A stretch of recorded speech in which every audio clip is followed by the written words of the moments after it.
ও আমার একটা হৃৎপিণ্ড, সেটাই আল্লাহ নিয়ে গেছে। পরশুদিন বলছে, বাবা আমার একটা বরখা কিনে দাও। আমার স্যান্ডেলটা দেখেন 3 বছর পুরাতন ছেঁড়া, কিন্তু আমি আমার স্যান্ডেলটা পাল্টাই না, সেলাই করে নেই, কিন্তু আমার বাচ্চাদেরকে আমি কষ্ট পেতে দেই না। শুধু একবার বলছে, বাবা লেচে খাবো। আমার মেয়ের মোবাইলে আমার না হলে 500 ছবি আছে। আমি এখনো সাহস পাইনি আমার মেয়ের একটা ছবি বের করে দেখতে। আমার সে সাহস নাই। আমি সেই সাহস হারাই ফেলছি, কারণ ও আমার ছিল হৃৎপিণ্ড। ওর জীবনে এমন কোনো চাওয়া নাই যেটা আমি পূরণ করি নাই। পরশুদিন বলছে, বাবা আমার একটা বরখা কিনে দাও। আমার চাচতো ভাই বললো, ভাই ইসলামপুর থেকে 300-400 টাকা পাওয়া যায়।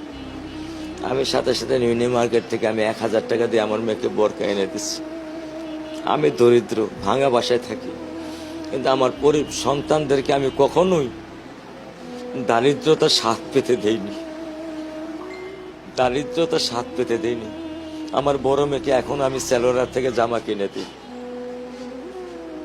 আমার স্যান্ডেলটা দেখেন 3 বছর পুরাতন ছেঁড়া, কিন্তু আমি আমার স্যান্ডেলটা পাল্টাই না, সেলাই করে নেই, কিন্তু আমার বাচ্চাদেরকে আমি কষ্ট পেতে দেই না। শুধু একবার বলছে, বাবা লেচে খাবো। আমি 1 মিনিটও দেরি করিনি, 1 মিনিটও আমি দেরি করিনি। ও আমার একটা হৃৎপিণ্ড, সেটাই আল্লাহ নিয়ে গেছে। আলহামদুলিল্লাহ, শুকরিয়া, আল্লাহ দিছে, আল্লাহ নিয়ে গেছে। আমার কোনো কষ্ট নেই। আমি তো চাইলে পারতাম না। অনেক দম্পতি আছে যাদের সন্তান নেই, আল্লাহ দিছে, আল্লাহ নিয়ে গেছে। আমি আলহামদুলিল্লাহ করি আল্লাহ গেছে।